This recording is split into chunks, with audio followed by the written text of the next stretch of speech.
नमस्कार ओमकार जी, बहुत-बहुत स्वागत है आपका। नमस्ते अंजू जी। आपके दर्शकों को भी मेरा नमस्कार। सर, ये जो 104 भारतीय लौटे हैं अमेरिका से, उसको लेकर जो इतना बवाल मचा हुआ है सर, उस मुद्दे पर आप क्या कहेंगे? क्योंकि आप देखिए वो इल्लीगली तो अमेरिका में गए थे ना, हाथ बाँध कर भेजा गया उनको ज़बरदस्ती अपने जहाज़ में भेजा गया, खाने को नहीं दिया गया, पीने को नहीं दिया गया। इसको जो मुद्दा बना रहा है विपक्ष, उसको आप कैसे देखते हैं? 2-3 बिंदु हैं। पहली बात ये है कि क्या अकेले भारतीयों को भेजा गया है वापस, या दुनिया भर के जितने देशों के ऐसे नागरिक हैं, ऐसे लोग हैं जो अवैध तरीके से अमेरिका में घुसे थे, उनको भी वापस भेजा गया है। अगर सभी को भेजा जा रहा है, और जिसका ऐलान चुनाव के समय ही डोनाल्ड ट्रंप कर चुके थे, तब केवल भारत के नागरिकों को लेकर के हल्ला मचाना, या ये कहना कि साहब उनको हथकड़ी लगा करके या बेड़ियां डाल करके उनको भेजा गया है, और हम अपना जहाज क्यों नहीं भेज सकते थे, उनके मिलिट्री के जहाज में क्यों भेजा गया। देखिए, जब आपको कोई चीज मुद्दा बनानी होती है ना, जब आपको आपके दिमाग में कुछ खुरापातें उठ उठ रही होती हैं, तब आप इस तरह के बेसिर पैर के सवाल खड़े करते हैं। हमें, आपको अंजू जी, या किसी को भी नहीं अच्छा लगेगा कि दुनिया का कोई भी देश हमारे नागरिकों को हथकड़ी डाले या पैरों में बेड़ी डाले या इस तरीके से भेजे। किसी को अच्छा नहीं लगेगा, लेकिन इसके लिए कौन जिम्मेदार है? दूसरी बात यह है कि अमेरिका में क्या ये कांग्रेस पार्टी की नीतियां चलेंगी, समाजवादी पार्टी की चलेंगी, टीएमसी की चलेंगी, या अमेरिका में अमेरिका की ही नीतियां चलेंगी? अमेरिका में अगर ये नीति है कि यदि आप वैध पासपोर्ट और वीजा के साथ अमेरिका में नहीं आए, तो हम आपका स्वागत नहीं करेंगे, बल्कि आपको गिरफ्तार भी करेंगे, आपको जेल में भी डालेंगे, और आपको आपके देश वापस डिपोर्ट भी करेंगे। ये तो गनीमत है, कम से कम वो जिन देशों के नागरिक वहां पर गलत तरीके से पहुंचे उनको वापस तो भेज रहे हैं। वरना जो कानून है उनके अनुसार वो उम्र भर के लिए अमेरिका की जेलों में भी सड़ सकते हैं। तो भाई, अगर वो भेज रहे हैं, वो कैसे भेज रहे हैं, इस पर आपको राजनीति करनी है, कर लीजिए। पर अमेरिका में अमेरिका के कानून ही चलेंगे या भारत के कानून चलेंगे? या जो गलत तरीके से अमेरिका में प्रविष्ट हुए हैं उनका भी वो मालाएं डाल करके, अभिनंदन करके, आलीशान जहाज की सीटों पे बैठा करके, उनको खाना खिलाते हुए, सब कुछ काम करते हुए भेजते? ऐसा होता है क्या? हमारे देश में भी जो रोहिंग्याज हैं, जो बांग्लादेशी हैं, उनका मालाएं डाल करके स्वागत करेंगे क्या? या उनको उठा करके डिपोर्ट करेंगे कि जाओ म्यांमार पहुंचो या बांग्लादेश पहुंचो, हमारे यहाँ तुम्हारा क्या काम है? तो ये मुहिम चल भी रही है। हमने दिल्ली में भी देखा है, मुंबई में भी देखा है, कई दूसरी जगहों पर देखा है। जो घुसपैठ करके गलत तरीके से आते हैं, उनका क्या हश्र होता है या होना चाहिए, वो आप हमारी पश्चिमी सीमा पर देखिए। कश्मीर में जो घुसपैठिए हैं, उनको तो हम सीधे गोली से स्वागत करते हैं, उनको तो वहीं मार करके दफन कर देते हैं। तो अमेरिका कम से कम इनको वापस तो भेज रहा है, इनको गोली तो नहीं मार रहा है। लेकिन आपको मुद्दा बनाना है, हुँ। और मुद्दा क्यों बना रहे हैं? क्योंकि आपको और कोई मुद्दा ही दिखाई नहीं दे रहा है इस समय। तो जो भी घटना होती है डे बाय डे, कुछ ना कुछ, और पार्लियामेंट भी चल रही है, तो मीडिया का जमावड़ा रहता ही है पार्लियामेंट में। तो भाई, कुछ तमाशा करो। अभी तक बजट सेशन में कोई तमाशा हुआ नहीं था। पार्लियामेंट के भीतर भी नहीं हुआ था और पार्लियामेंट के बाहर भी नहीं हुआ था। अचानक इनको तस्वीरें दिखाई दी, तो इन्होंने हल्ला मचाना शुरू कर दिया। अपने हाथों में भी हथकड़ियां लगा करके खड़े होकर के प्रदर्शन कर रहे हैं। तो चलो, करो, कुछ तो काम मिला। सर वैसे भी थोड़ी राहत की सांस ली होगी इन्होंने, क्योंकि जब से वो हिंडनबर्ग की दुकान बंद हुई इनको तो मुद्दे ही नहीं मिल रहे हैं, कोई रिसर्च वर्क तो आ नहीं रहा है। पहली बार पिछले 10 सालों में पहला ऐसा बजट सत्र होता जो कि सूखा चला जाता, ये कुछ कर ही नहीं पा रहे थे, तो आज तख्तियाँ लेकर तो खड़े हो गए। लेकिन सर बड़ा ऐतराज़ ये है कि भई कोलंबिया ने तो अमेरिका के मिलिट्री जहाज़ को उतरने नहीं दिया, उसको वापस भेज दिया, फिर उन्होंने अपना जहाज़ भेजा उनको लाने के लिए, भारत ने ऐसा क्यों नहीं किया? सर नहीं, दु ये गलत तथ्य है। वस्तु स्थिति ये है, कोलंबिया ने बयानबाजी ज़रूर की थी हुँ, और ये ज़रूर कहा था कि हम अपने राष्ट्रपति का विमान भेज करके अपने नागरिकों को बुलाएँगे, लेकिन बाद में ऐसा हुआ नहीं। हुँ, बाद में अमेरिका का ही जहाज़ वहाँ लैंड किया और उनके नागरिकों को छोड़ कर के आया। बाद में कोलंबिया के सुर नरम पड़ गए थे और उसने जो भी हैकड़ी दिखाई थी वो वापस ले ली थी एक तरीके से। तो ये कोलंबिया का नाम लेना और इस तरह की दलीलें देना, और एस जयशंकर साहब ने तो बयान दे दिया ना, पार्लियामेंट के दोनों सदनों में दिया है। वो राज्यसभा में भी बोले हैं, वो लोकसभा में भी बोले हैं। उन्होंने कहा है कि ये कोई नई बात है क्या? हुँ, हर साल जो गलत तरीके से अमेरिका में घुसपैठ करता है, उनको भेजा जाता है उनके देशों को। भारत में भी ये प्रक्रिया 2012 से चल रही है। 2012 में ही 500 से ज़्यादा लोगों को भेजा गया था, भारतीयों को भेजा गया था। 2013 में भी भेजा गया था और हुँ। तब तक तो मनमोहन सिंह प्राइम मिनिस्टर थे और उसके बाद भी भेजा जा रहा है। तो इसी साल और अभी ये हंगामा क्यों? इसलिए क्योंकि प्रधानमंत्री नरेंद्र मोदी की अमेरिका की यात्रा प्रस्तावित है और उनकी डोनाल्ड ट्रंप से मुलाकात होने वाली है। तो अभी से पेशबंदी करनी शुरू करो। अरे मोदी जी के मित्र हैं वो तो, और ऐसा कर दिया भारतीयों के साथ में। क्या उनके साथ भी ऐसा ही व्यवहार हो रहा है जो वैध पासपोर्ट और वीजा के साथ वहां गए हैं?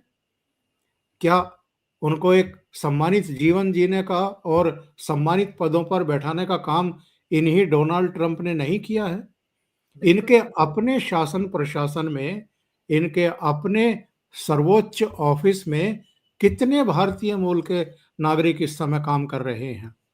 या हिंदू जो भारतीय भी नहीं है, भारतीय मूल की भी नहीं है, तुलसी गेबार्ड, उनको कितने महत्वपूर्ण पद पर रखा गया है? विवेक रामास्वामी को कितने महत्वपूर्ण पद पर रखा गया है? तो कितने भारतीय हैं इस समय जो अमेरिका में बहुत ही सम्मानित पदों पर काम कर रहे हैं, लेकिन वो वैध तरीके से गए हैं, बिल्कुल। अवैध तरीके से नहीं गए हैं। वाया दुबई या वाया मैक्सिको नहीं घुसपैठ की है उन्होंने अमेरिका में। और कोई भी देश हो, कोई भी देश हो दुनिया में, वो अवैध तरीके से घुसपैठ करके जबरन किसी देश में घुसने को बिल्कुल भी एक्सेप्ट नहीं करेगा। सर और हम तो खुद अपने देश में लड़ाई लड़ रहे हैं। हमारे देश में तो 5 से 6 करोड़ तो ऑफ़िशियल फ़िगर है रोहिंग्याज़ और घुसपैठियों का। उनको दिल्ली से ब भेजने की बात हो रही है, सुप्रीम कोर्ट ने अभी 3 दिन पहले कहा उनको डिटेनिंग सेंटर में मत रखिए, डिटेंशन सेंटर मत रखिए, उनको सीधे वापस भेजिए। तो हम भी तो भेज रहे हैं। लेकिन सर फिर ये जो लोग आज संसद के बाहर हंगामा कर रहे थे, ये वही जमात है जो वोट बैंक की खातिर घुसपैठियों के पक्ष में भी खड़ी हो जाती है।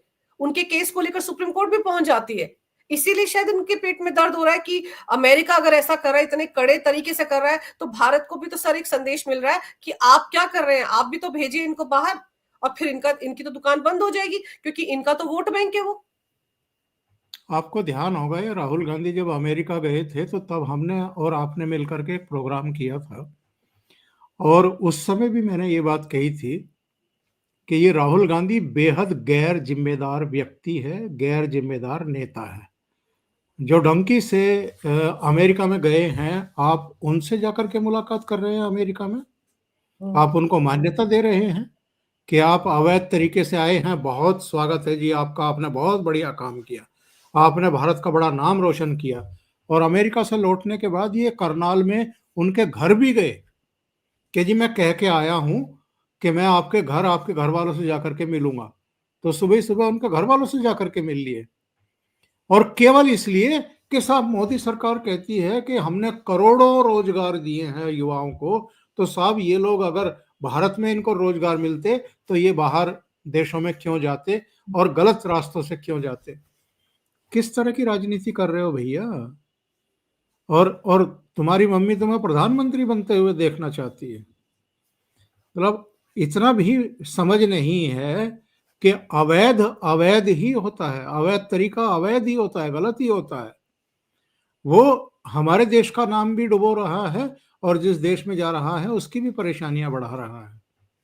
तो ऐसे लोगों से जाकर के मिलना, उनको मान्यता देना, उनके परिवार वालों से आकर के मिलना और इस बहाने मोदी सरकार पर अटैक करने की कोशिश करना, तो ये, और इनकी दुर्दशा का मूल कारण भी यही है। इनको पता ही नहीं है कि क्या सही है और क्या गलत। बस राजनीति करनी है, हर मुद्दे पे राजनीति करनी है। सर मैं तो समाजवादी पार्टी के भी बहुत से नेताओं की बातें सुन रही थी सोशल मीडिया पर कि इनकी गलती क्या है? इनके साथ ऐसा अमानवीय व्यवहार क्यों किया गया? हैंडकफ करके बेड़ियां डालकर क्यों लाया गया? सर उनकी सबसे बड़ी गलती तो यही है कि वो अवैध तरीके से अमेरिकी कानून की धज्जियां उड़ाते हुए चोरी छुप के अमेरिका में एंटर कर गए। क्या ये अपराध नहीं है? ये काफी नहीं है उनको इस तरह से वापस भेजने के लिए? अखिलेश यादव के घर में अगर उनके बिना परमिशन के कोई घुस जाए हम्म, तो स्वागत करेंगे क्या उसका? उनको खाना खिलाएंगे क्या, बढ़िया ताजा बनवा करके लजीज व्यंजन खिलाएंगे क्या उनको? उनको अपने टॉयलेट का यूज करने देंगे, अपने बिस्तर का यूज करने देंगे क्या? अगर वो बीमार पड़ जाएंगे तो डॉक्टर को बुला करके उनकी टहल करेंगे क्या? या धक्के मार करके अपने घर से बाहर निकाल देंगे कि पहले तो मेरे घर की बाउंड्री से बाहर जाइए आप? हम्म, आपके बीवी भी हैं, आपके बच्चे भी हैं, आपकी प्राइवेसी भी है, आपका आपकी शांति भी है, तमाम चीजें हैं जो भंग होती है किसी भी एक गलत आदमी के और बिना परमिशन के घर में घुसने वाले के साथ। ये तो हम अपने घर में अंदाजा लगा लें। आप एक्सेप्ट करेंगी क्या कोई अगर आपके घर में जबरन घुस जाए? बेटी भी है, बेटा भी है, पति भी है, तो आपकी प्राइवेसी भी है।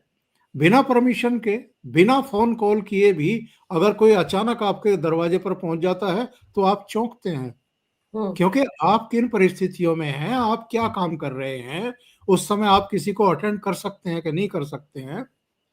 तो अजीबोगरीब राजनीति कर रहे हैं। और ये सारे वही लोग हैं जो वंशवादी राजनीति की देन है, जिनको जमीन की कोई समझ नहीं, कानून की कोई समझ नहीं, देश की कोई समझ नहीं, जो सेंसिटिविटी होती है किसी देश के बॉर्डर की, उसका कोई सम्मान नहीं, उसका कोई लिहाज नहीं। ये वही लोग हैं जो कहते हैं वो चीन की सेना हमारे घर में घुसी हुई है जी, 4,000 वर्ग किलोमीटर में उसने कब्जा किया हुआ है जी, और सेना ने तो ये कहा है और प्रधानमंत्री जी का ये बयान है। मतलब हम्म, शर्म नहीं आती है भाई। अरे देश की जो सरहदें होती हैं वो इतनी पवित्र होती हैं, उनकी रक्षा के लिए हमारे सैनिक पता नहीं कब से कुर्बानियां दे रहे हैं, बिल्कुल। और आपको एक सेकंड लगता है? केवल आपको मोदी जी की छवि खराब करनी है और अपने अतीत के पाप छिपाने हैं। जो 62 की लड़ाई में हुआ था, कितना बड़ा भूभाग जवाहरलाल नेहरू की नासमझी और बेवकूफी की वजह से चीन ने हड़प लिया था, और तिब्बत हड़प लिया था, अक्साई चीन का एक हिस्सा हड़प लिया था। तो वो जो दाग लगे हुए हैं ना, जैसे इनके पिताजी के माथे पर एक कलंक लगा था, दाग लगा था बोफोर्स का, फोर्स। वो आज तक नहीं धुल पा रहा है।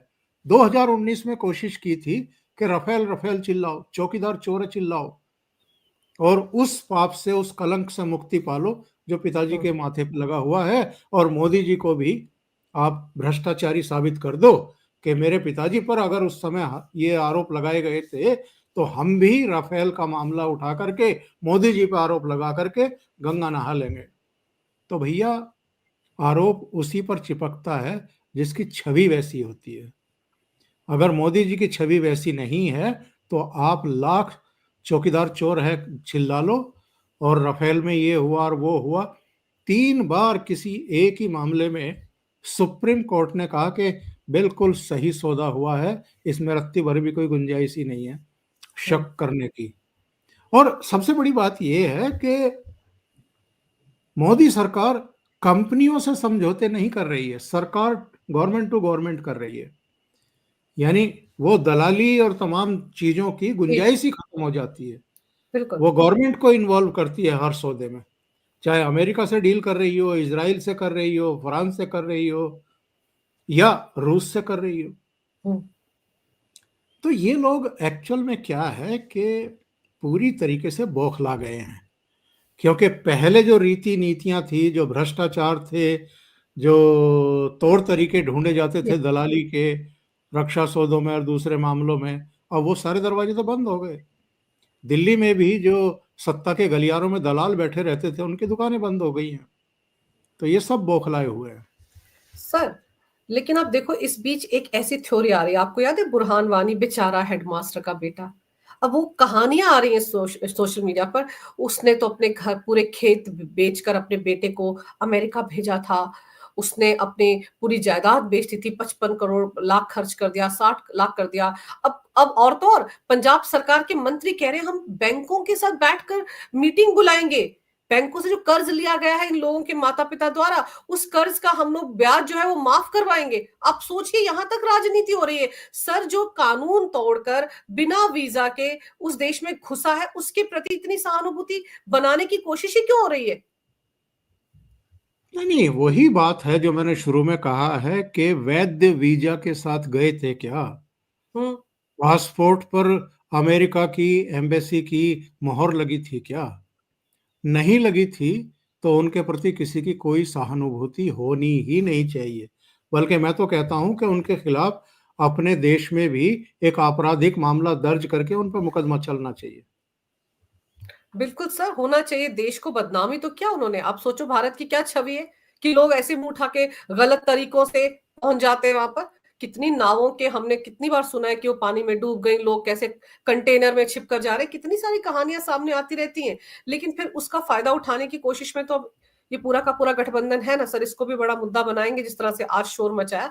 लेकिन सर आपको क्या लग रहा है दिल्ली विधानसभा चुनाव और मिल्कीपुर में जो नतीजे आने वाले हैं उसके डर के मारे ये इंडिया गठबंधन फिर से एक साथ दिख रहा है? क्योंकि इस मुद्दे पर आप देखिए अखिलेश यादव और राहुल गांधी की वो तस्वीर सामने आ रही है जहां बीच में खड़े हैं मल्लिकार्जुन खड़गे, दोनों खिलखिला रहे हैं, दोनों फिर साथ हैं और यहाँ पर एक दूसरे की बखियां उधेड़ रहे थे दिल्ली चुनाव में। ये साथ तो अंजू जी हमें पटना में भी दिखाई दिए थे, ऊपर हाथ हम्म, करके फोटो भी खिंचवाए थे, फिर बेंगलुरु में भी साथ ही दिखाई दिए थे। बेंगलुरु पहुंचते पहुंचते तो नीतीश बाबू के खिलाफ पोस्टर बैनर लग गए थे हम्म, कि साहब इन पे भरोसा मत करना। फिर मुंबई पहुंचते पहुंचते बताया गया कि 26 दल हो गए हैं अब इंडी अलायंस में। और दिल्ली पहुंचते पहुंचते क्या हुआ था? दिल्ली पहुंचते पहुंचते क्या हुआ था? ममता बनर्जी ने क्या किया था लोकसभा चुनाव में? कांग्रेस से कहा था कि एक तो वो मालदा वाली सीट और एक बरहामपुर वाली, ये दो जीती थी आपने 2019 में, इन दो पे लड़ना हो तो आ जाओ, 40 पे हम लड़ेंगे। अगर इन दो पर भी मिलकर के नहीं लड़ना है तो भाड़ में जाओ। और फिर 42 के 42 सीटों पर ममता बनर्जी ने अपने जो है खड़े कर दिए। गुजरात से इरफान पठान को लेकर के आई और हम्म, अधीर रंजन चौधरी को हरवा दिया। तो ये टाइम टू टाइम ये मौका परस्त लोग हैं सारे के सारे। अलग जब इनके अपने राज्यों में चुनाव होते हैं तो फिर भाड़ में जाए ये इंडी गठबंधन, भाड़ में जाओ राहुल गांधी, भाड़ में जाओ ममता बनर्जी, भाड़ में जाओ केजरीवाल, सब एक दूसरे को उनकी हदें दिखाना शुरू कर देते हैं। तो ये केवल और केवल लोगों की आंखों में धूल झोंकने के लिए एक साथ खड़े होकर के वो जो फोटो अपॉर्चुनिटी वाली बात होती है वो करते हैं। बाकी इसके आगे किसी को कोई लेना देना नहीं। एक बस एक उदाहरण देता हूं, हम्म, इससे आपको और दर्शकों को समझ में आ जाएगा।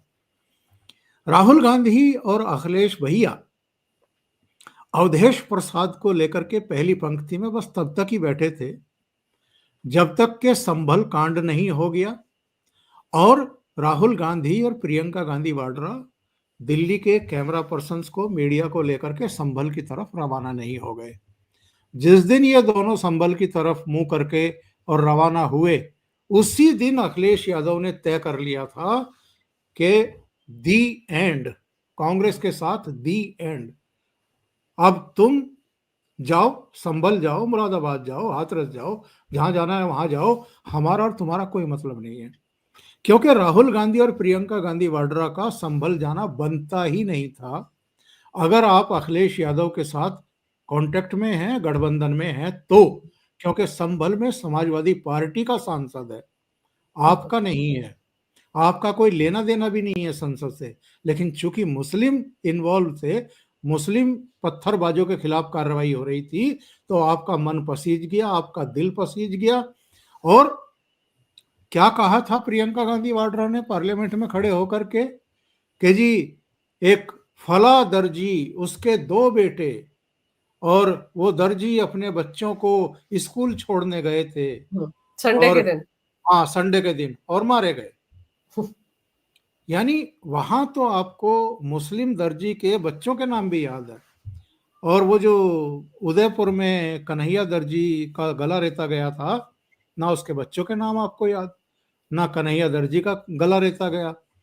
और क्यों रेता गया, किसने रेता, उसका भी आप जिक्र करने को तैयार नहीं। तो ये जो राजनीति है, ये कई बार मैं कहता हूँ बड़ी कुत्ती चीज होती है। और बिल्कुल सही। जब मौका लगता है तो आप साथ हैं, और जैसे ही किसी ने ऐसा काम किया जो आपको लगे कि ये तो मेरी जड़ें काटने पर उतारू हो गए, तो दोनों के रास्ते अलग अलग हो गए। दूसरी बात, ये अखिलेश यादव दिल्ली चुनाव में आम आदमी पार्टी का प्रचार करने के लिए अरविंद केजरीवाल के साथ क्यों खड़े दिखाई दिए? अंजू जी, ये अभी से घोषणा है 2027 के लिए कि राहुल गांधी, आप अकेले लड़िए, हम अकेले लड़ेंगे, हमसे आप सीट शेयरिंग का या समझौते का किसी भी तरह का उम्मीद मत कर लेना। हम दिल्ली में अरविंद केजरीवाल के साथ खड़े होने को तैयार हैं, वहां भी कोई छोटा मोटा मिल जाएगा तो उसके साथ भी खड़े हो लेंगे, पर आपके साथ हम अपनी नैया नहीं डुबोएंगे। और मुझे तो पता नहीं, 2024 का ये लोकसभा चुनाव भी जो लड़ा है मिलकर के इन्होंने साथ में, अखिलेश यादव को अब ये इस बात का प्रायश्चित हो रहा होगा कि साहब, ये 6 सीटें इनको कैसे मिल गई, क्योंकि वो तो इनको विदा करने को तैयार थे। इनको 6 सीटें केवल और केवल, और रायबरेली और अमेठी की सीट भी केवल अखिलेश यादव की वजह से मिली है। ये अच्छे तरीके से जानते हैं राहुल गांधी भी और अखिलेश यादव भी। लेकिन उन्हीं अखिलेश यादव को चोट पहुंचाने के लिए दोनों भाई बहन मुंह उठा करके संभल की तरफ चल पड़े थे। तो उसके बाद दी एंड है। हाँ, मौकों पर कभी कभी इस तरह के दृश्य आपको देखने को जरूर मिलते रहेंगे, जैसे पार्लियामेंट में आपको बृहस्पतिवार को देखने को मिले। सर, एक चीज और आप ये देखिए कि किस तरह की शर्मनाक बयानबाजी गुरुवार को की है अखिलेश यादव ने चुनाव आयोग को लेकर कि चुनाव आयोग मर गया है, अब तो सफेद रंग का कपड़ा उस पर ढकना चाहिए, हमने 500 शिकायतें की, हमारी बातें नहीं सुनी। सर, खुद भी तो उसी चुनाव आयोग ने जो चुनाव करवाए थे उसकी बदौलत पार्लियामेंट के सदस्य बने हैं लोकसभा के। तो सबसे पहले तो उनको अपने 39 सांसदों के साथ इस्तीफा दे देना चाहिए अगर उनके लिए चुनाव आयोग मर गया। अंजू जी, अगर ये चूड़ी पहने होते तो ये चूड़ियां तोड़ते आज। अगर ये बिंदी बिंदी लगाए होते तो ये बिंदी भी नोच करके फेंक देते। ये जो विलाप अभी से शुरू हुआ है, ये इस बात का द्योतक है कि ये मिल्कीपुर हार रहे हैं। इनका एमपी जो फैजाबाद से चुना गया लेकिन अयोध्या का राजा बता रहे थे जिसको, वो तो अभी 4 दिन पहले फूट फूट करके कैमरों पर रोने का नाटक कर रहा था। एक आंसू नहीं था, लेकिन फूट फूट करके ऐसे दहाड़े मार करके रो रहा था कि वो जो रोएगा बस इससे मिल्कीपुर के सारे दलित और तमाम लोग जो हैं उनके साथ आ जाएंगे। इनको डे वन से पता था कि योगी बाबा इस बार मिल्कीपुर में भी धोएंगे इनको बुरी तरह से, और अच्छे खासे अंतर से जीतेगा भारतीय जनता पार्टी का कैंडिडेट वहां से। तो इनको पता है कि वहां क्या होने जा रहा है, इसलिए डे वन से इनकी भी रणनीति थी कि सैकड़ों शिकायत कर दो, पेशबंदी कर दो। और चुनाव आयोग के भी तो लोग वहां बैठे हैं भैया, वो भी तो अपना सारा दर्ज करते हैं, कहाँ किस मतदान केंद्र पे क्या हुआ है, कितने वोट पड़े हैं, क्या सारा कुछ वो एक एक रिपोर्ट जो है चुनाव आयोग को भेजते हैं। तो आप 100, 200, 250, 500 जितनी शिकायत है करो, लेकिन वो तो क्रॉस वेरिफिकेशन करता है ना चुनाव आयोग। तो उसने देखा कि बकवास किया जा रहा है, इसलिए उसने कोई एक्शन ही नहीं लिया। आप शोर मचाते रहो, छाती पीटते रहो, और क्यों पेशबंदी कर रहे हो, क्यों रो रहे हो, क्यों कफन लेकर के पहुंचने का नाटक कर रहे हो, क्यों कह रहे हो कि चुनाव आयोग मर गया? क्योंकि आपको पता है कि नतीजा क्या आने वाला है। इसी तरीके से यहां दिल्ली में भी सबको पता है, केजरीवाल को भी पता है, कांग्रेस को भी पता है कि नतीजा क्या आने वाला है, इसलिए पहले से ही पेशबंदी करो। सर, ये जो 500-500 शिकायतें दर्ज कराई गई, इसका गुरु मंत्र भी अखिलेश यादव ने केजरीवाल से लिया होगा, क्योंकि केजरीवाल एंड पार्टी को देखो हर दिन, बल्कि हर घंटे वो एक शिकायत करते हैं चुनाव आयोग से, फिर चुनाव आयोग पर सवाल उठाते हैं। केजरीवाल ने क्या नहीं कहा सर मुख्य चुनाव आयुक्त राजीव कुमार को लेकर कि 28 फरवरी को रिटायर हो रहे हैं, मोटा पद चाहिए होगा केंद्र सरकार से, राजनीति करनी तो दिल्ली में लड़ लो। मतलब इस तरह की बातें, इतना पर्सनल अटैक वो मुख्य चुनाव आयुक्त पर कर रहे थे। वही काम अखिलेश यादव कर रहे हैं। दोनों ने एक रोड शो भी तो किया था ना साथ साथ, शायद वहीं से मंत्र ले लिया होगा अखिलेश ने केजरीवाल से। देखिए, बात यह है कि आप व्यक्तिगत हमले जब राजनीति में किसी पर करने शुरू कर देते हैं, तो आप अपनी अपनी जो है हार स्वीकार करते हैं, और आप में कलेवर नहीं है, आप में योग्यता नहीं है, और आप में संयम भी नहीं है, संतुलन भी नहीं है, उदारता भी नहीं है। और एक न्यूनतम जो बात कही जाती है कि अगर आप सार्वजनिक जीवन में आ रहे हैं तो आपका आचरण, आपका जिह्वा पर नियंत्रण, और कब कितना बोलना है, कब क्या बोलना है और कब क्या नहीं बोलना है, ये आना बहुत जरूरी होता है राजनीति में, सार्वजनिक जीवन में। और जो इसका उल्लंघन करता है उसको एक ना एक दिन उसका फल मिल जाता है, और वही समय मुझे लगता है कि दिल्ली में आ गया है। सर, आज तो सोशल मीडिया पर ऐसी तस्वीरें भी वायरल हो रही थी कि केजरीवाल कैमरे के सामने खड़े होकर कुछ रिकॉर्ड कर रहा है। वो पुरानी नीली शर्ट भी आ गई है, फटे पुराने वो सैंडल भी आ गए हैं, ओवर साइज पेंट भी निकाल ली है। तो शायद उनको अब वो रोना धोना जो रोदाली रोना रोया जाएगा कि ईवीएम खराब थी, चुनाव आयोग ने धांधली की, उस सब की तैयारी हो रही होगी। लेकिन सर, आपको दिल्ली में क्या लग रहा है? क्योंकि हमने जितने भी सर्वे देखे जो आए हैं अभी एक दिन पहले, एग्जिट पोल के नतीजे, उसमें तो बीजेपी को सबने आगे दिखाया, 40 से ऊपर ही दिखाया है। आपका आंकलन क्या कहता है? मैंने कल भी एक टिप्पणी की थी अपने प्रोग्राम में भी और एक दूसरे चैनल पर भी। मैंने कहा था कि इतने धतकर्म, इतनी बेशर्मी, इतनी काहिली, इतनी वादा खिलाफी और इतने भ्रष्टाचार, इतने घोटाले, इतनी नाटक नौटंकी, ये सब करने के बाद भी अगर दिल्ली की जनता इस बार भी अरविंद केजरीवाल को जिताती है, तो कम से कम मेरे जैसे आदमी का डेमोक्रेसी से विश्वास उठ जाएगा। और बिल्कुल। जितने भी एग्जिट पोल आए हैं वो सब ये शो कर रहे हैं कि इस बार दिल्ली की जनता ने मन बनाया है कि इनको सबक सिखाओ, इनसे मुक्ति पाओ, और जो एक आजमाई हुई पार्टी है, लीडरशिप है, उस पर भरोसा करके उसके पीछे खड़े हो जाओ। मुझे लगता है कि जो एग्जिट पोल की दिशा है, मोस्टली एग्जिट पोल की दिशा है, 8 तारीख को हम वही देखेंगे। बस मेरी शंका ये है कि ये क्लोज फाइट ना रह जाए, क्योंकि जो ट्रेंड इस समय चल रहा है अलग अलग राज्यों में, वो तो जब जनता फैसला करती है किसी एक पार्टी के पक्ष में तो फिर उसी के पीछे जाती है। ये आप तेलंगाना भी देख लो, ये आप कर्नाटक भी देख लो, ये आप हिमाचल भी देख लो। वहां उन्होंने फैसला किया कि हमें कांग्रेस के साथ जाना है, तो वो कांग्रेस के साथ चले गए। पश्चिम बंगाल में ममता बनर्जी को एब्सोल्यूट मेजोरिटी ही नहीं दी, बल्कि अब तक का सर्वाधिक जनादेश 212 से ज्यादा सीटें उनको देकर के सत्ता में बैठाया। इसी तरीके से महाराष्ट्र में देख लीजिए, एब्सोल्यूट मेजोरिटी पूरी तरीके से, और जो विपक्ष है उसको खत्म कर दिया। हरियाणा में भी यही हुआ, एब्सोल्यूट मेजोरिटी 48 सीटें सीधे भारतीय जनता पार्टी को दी गई है। तो मुझे तो ये विश्वास है कि भारतीय जनता पार्टी को दिल्ली में भी एब्सोल्यूट मेजोरिटी मिलने वाली है। चलिए सर, अब इंतजार करना होगा, एक दिन और है, 8 तारीख को नतीजे सामने आ ही जाएंगे। आपने सर समय निकाला, महत्वपूर्ण विषय पर तमाम जानकारी मेरे दर्शकों को दी। आपका बहुत बहुत धन्यवाद। जी नमस्कार।